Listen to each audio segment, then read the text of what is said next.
So hi everyone, happy Navratri to all of you. And seriously आज का दिन बहुत स्पेशल है हम सबके लिए, क्योंकि मैंने जैसे आपको बोला था कि Monday to Saturday daily classes कि जैसे मैंने आपको बोला था कि Monday to Saturday daily class 10th की क्लासेस होंगी 8 PM एंड क्लास 12th की क्लासेस होंगी 9 PM। सो आज आपका ये फर्स्ट डे है, that is for class 12th, right. So आज का टॉपिक है बच्चों कैपेसिटर। ये चैप्टर सेकंड का टॉपिक है, क्योंकि फर्स्ट चैप्टर को मैंने टीच किया है मेरी प्रीवियस वीडियोस में, आप प्लेलिस्ट चेक कर सकते हैं। तो ये है टॉपिक कैपेसिटर चैप्टर सेकंड का। सो व्हाट इज कैपेसिटर? कैपेसिटर होता क्या है? कैपेसिटर एक ऐसा डिवाइस है जो लार्ज करंट को स्टोर करता है, जो एनर्जी को स्टोर करता है। कौन सी एनर्जी को? इलेक्ट्रिकल एनर्जी को। इसका मतलब कैपेसिटर वो डिवाइस है जो चार्ज को स्टोर करेगा, लार्ज चार्ज को, और जो इलेक्ट्रिक एनर्जी को स्टोर करेगा। That's clear all of you. Capacitor के बाद आता है capacitance. So what is capacitance? Capacitance is a ability और कैपेबिलिटी ऑफ एनी कंडक्टर और any capacitor to hold the charge.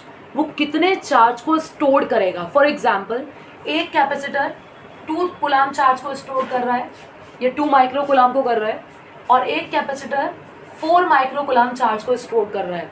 तो किसकी कैपेसिटी ज़्यादा है? इसकी। दैट इज वाई इसका कैपेसिटेंस क्या होगा? ज़्यादा, और इसका क्या होगा? कम। ये क्लियर हो गया सभी को? अब कैपेसिटेंस का क्या सिंबल होता है, किससे इसको डिनोट करते हैं? Q is directly proportional to V। जितना वोल्टेज को इंक्रीज करेंगे उतना ही चार्ज इंक्रीज होगा, उतना ही चार्ज ज़्यादा स्टोर होगा। So Q is equal to CV। ये C क्या है यहाँ पे? प्रोपोर्शनलिटी कांस्टेंट, क्योंकि हमने प्रोपोर्शनल का साइन हटाया है और क्या लगाया है? Is equal to a constant. ठीक है। सो हम इस प्रोपोर्शनलिटी कांस्टेंट को क्या बोलते हैं? Capacitance, right. ये क्लियर हो गया सभी को? तो C इज इक्वल टू क्या हो गया बच्चों? Q upon V। Q is charge, V is potential difference across the conductor और across the capacitor. Next is what is the unit of C? C की यूनिट क्या होगी आप बताइए मेरे को। C इज इक्वल टू है Q अपॉन V। Q का मतलब चार्ज, और चार्ज हमेशा कुलाम में होता है। V का मतलब potential, electric potential, potential difference, इसको हम वोल्ट में लिखते हैं। सो कुलाम पर वोल्ट क्या होता है? कुलाम पर वोल्ट मीन्स फैरेड। तो कैपेसिटेंस की यूनिट क्या हो गई? फैरेड। तो 1 फैरेड कैपेसिटेंस का कैपेसिटर आपको मार्केट में नहीं मिल सकता, क्योंकि उसका साइज बहुत ज़्यादा लार्ज होता है। C is equal to farad, largest unit हो गई इसकी। स्मॉलर यूनिट्स क्या क्या होती हैं? माइक्रो फैरेड 10 की पावर -6 फैरेड, ठीक है। मिली फैरेड 10 की पावर -3 फैरेड, नैनो फैरेड 10 की power -9 farad, and pico farad 10 की पावर -12 फैरेड। This clear? इस कैपेसिटेंस के कैपेसिटर आपको इजीली अवेलेबल हो जाते हैं।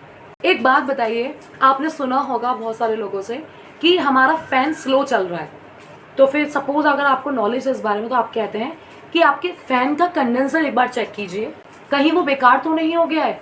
इसका मतलब हमारे फैन में कंडेंसर होता है, जिसको हम कैपेसिटर बोलते हैं। क्या बोलते हैं? कैपेसिटर। कंफ्यूज मत होइएगा। अगर आपको कोई बोले, कोई आपको इलेक्ट्रीशियन बोल रहा है कि प्लीज़ आप मुझे कैपेसिटर दे दीजिए, तो कैपेसिटर ही कंडेंसर होता है, दोनों इक्विवेलेंट है। It's clear?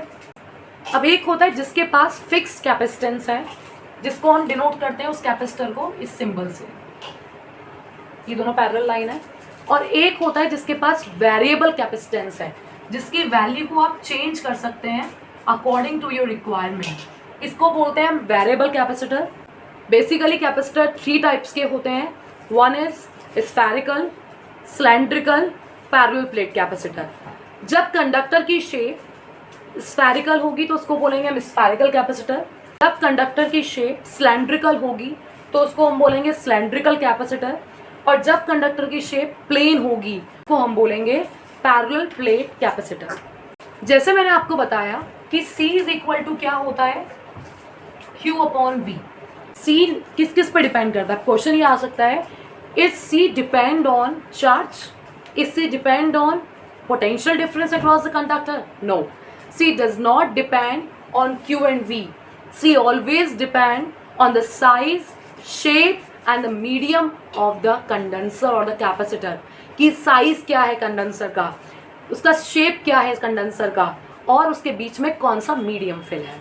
इसको हम आगे डिस्कस करेंगे कि मीडियम क्या क्या फिल हो सकते हैं उसके अंदर. तो अब हम देखने वाले हैं कि कैपेसिटर का यूज कहाँ कहाँ है हमारी डेली लाइफ में. और सीरियसली जब तक हम किसी भी चीज़ को अपनी डेली लाइफ से रिलेट नहीं करते हैं तब तक वो चीज़ हमारे यहाँ तक नहीं पहुँचती है. ये आज की जनरेशन का माइंड सेट है, राइट. और होना भी चाहिए एक्चुअली में. जब तक प्रैक्टिकल नहीं समझेंगे तब तक हमें कैसे समझ में आएगा. तो इसीलिए आप प्लीज़ मेरे चैनल को लाइक, सब्सक्राइब और शेयर कर दीजिए ताकि मुझे भी मोटिवेशन मिले और मुझे भी रियल लाइफ से रिलेट होके मज़ा आए पढ़ाने में. ठीक है.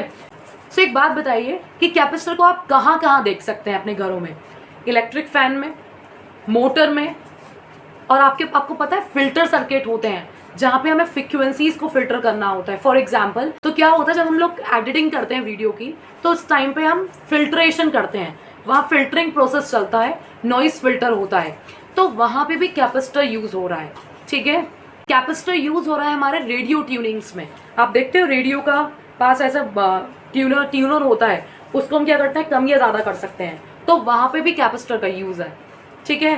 तो अब टॉपिक आता है कि what is parallel plate capacitor. So देखिएगा, सपोज मेरे पास ये क्या है, कंडक्टर है, प्लेट है ये एक कंडक्टर है. ठीक है. मैंने इस कंडक्टर को चार्ज प्रोवाइड किया, दैट इज पॉजिटिव चार्ज. क्योंकि आप जानते हैं कि 3 तरह के प्रोसेस होते हैं, कंडक्शन, इंडक्शन और बाय फ्रिक्शन और रबिंग. ठीक है. तो यहाँ पे क्या होगा, चार्ज इंड्यूस हो जाएगा, नेगेटिव चार्ज. ठीक है. जब इस पे नेगेटिव है क्योंकि पहले से ये न्यूट्रल प्लेट है, इस पे नेगेटिव है तो यहाँ पे क्या होगा, पॉजिटिव. मैंने यहाँ से क्या लगा दिया, अर्थिंग कर दी. ठीक है. तो सारा पॉजिटिव चार्ज कहाँ चला गया, ये अर्थ में. यहाँ पे क्या है, सारा पॉजिटिव चार्ज. तो यहाँ पे क्या हो जाएगा, सारा नेगेटिव चार्ज. इतना क्लियर है आपको. ठीक है. इसके बीच का जो सेपरेशन है इसको हम बोलते हैं डी. ना चार्ज डेंसिटी है, that is sigma plus sigma, और इस पे कितना है, माइनस सिग्मा. तो सरफेस चार्ज डेंसिटी क्या है आप इसको चेक कर सकते हैं मेरे वीडियोस में. फर्स्ट चैप्टर की जो वीडियोस हैं प्लेलिस्ट में है वहाँ पे, तो आप वहाँ से उसको चेक करिए, वहाँ से पढ़िए उसको ताकि आपका कॉन्सेप्ट क्लियर हो जाए. और साथ में मैं आपको थोड़ा सा यहाँ पे भी इंट्रोड्यूस करा देती हूँ. सो मेरे पास ये प्लेन शीट है, इस पे चार्ज यूनिफॉर्मली डिस्ट्रीब्यूटेड है, तो इसको हम बोलेंगे सरफेस चार्ज डेंसिटी. ठीक है. इसका एरिया कितना है बच्चों, ए. इस प्लेट का भी एरिया कितना है, ए. इतना क्लियर है. अब यहाँ पे पॉजिटिव चार्ज भी है और नेगेटिव चार्ज भी है, दैट मीन्स यहाँ पे इलेक्ट्रिक फील्ड भी होगी, और इलेक्ट्रिक फील्ड की डायरेक्शन हमेशा क्या होती है, पॉजिटिव से नेगेटिव की तरफ, राइट. तो ये इलेक्ट्रिक फील्ड की डायरेक्शन है. ये कितना चार्ज स्टोर करेगा अपने ऊपर, प्लस क्यू. ये कितना करेगा, माइनस क्यू. तो एक बात बताइए, इलेक्ट्रिक फील्ड क्या होता है, E is equal to sigma upon epsilon naught, where epsilon naught is a permittivity of free space. ठीक है. ये भी फर्स्ट चैप्टर का टॉपिक है, तो इसकी भी एक पर्टिकुलर वीडियो है मेरे चैनल पे, मेरे प्लेलिस्ट में, तो आप वहां जाके चेक कर सकते हैं. सो एक बात बताइए, E is equal to sigma upon epsilon naught है, सिग्मा इज इक्वल टू क्या होता है, Q अपॉन ए. सो क्या मैं इस सिग्मा को यहाँ पुट कर सकती हूँ, तो ये क्या हो जाएगा, E is equal to Q upon A epsilon naught. Yes और नो. मैंने क्या किया, इस Q अपॉन ए को यहाँ पे पुट कर दिया, तो ये क्या हो गया, Q अपॉन ए और डिवाइड में क्या है, एप्सिलॉन नॉट. यस. ठीक है. अब उसके बाद हम जानते हैं कि जब इलेक्ट्रिक फील्ड भी होता है, पोटेंशियल भी होता है, डिस्टेंस भी होता है, तो वहाँ पे एक रिलेशन होता है E is equal to V upon D. Yes और नो. जिसको हम क्या बोलते हैं, पोटेंशियल ग्रेडियंट. तो क्या मैं इस E की वैल्यू को यहाँ पुट कर सकती हूँ, देखो क्या हो जाएगा, Q upon A epsilon not V upon D. Yes और नो. मैंने क्या किया, इसको उठाया, इसको यहाँ पुट कर दिया. ठीक है. सो अब क्या करने वाले हैं, इस V को डिवाइड में ले आओ इधर और इसको ले जाओ ऊपर, तो क्या हो जाएगा, Q upon V is equal to A epsilon naught upon D. Q upon V को क्या बोलते हैं हम? सी। सो ये हो गया C is equal to A epsilon naught upon D. This is the capacitance of parallel plate capacitor. अगर आपके पास पैरेलल प्लेट कैपेसिटर है तो वो कितना कैपेसिटेंस रखेगा? C is equal to A epsilon naught upon D. किस पे डिपेंड कर रहा है? सिर्फ प्लेट के एरिया पे, दो प्लेट्स के बीच के डिस्टेंस पे और मीडियम पे, जो वहाँ पे एयर है, परमिटिविटी पे।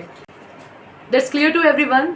सो प्लीज़ आप जितना यहाँ पढ़ाया जा रहा है, अगर आपको कोई भी डाउट लगता है उसके रिगार्डिंग, सो आप मुझे कमेंट सेक्शन में कमेंट करके बता सकते हैं, ठीक है। और कोशिश करिएगा आप डेली जो मैं वीडियोज़ अपलोड करूँगी आप उनको देखिए। Happy Navratri to all of you and keep watching Genix tutorial. Stay tuned. Bye bye.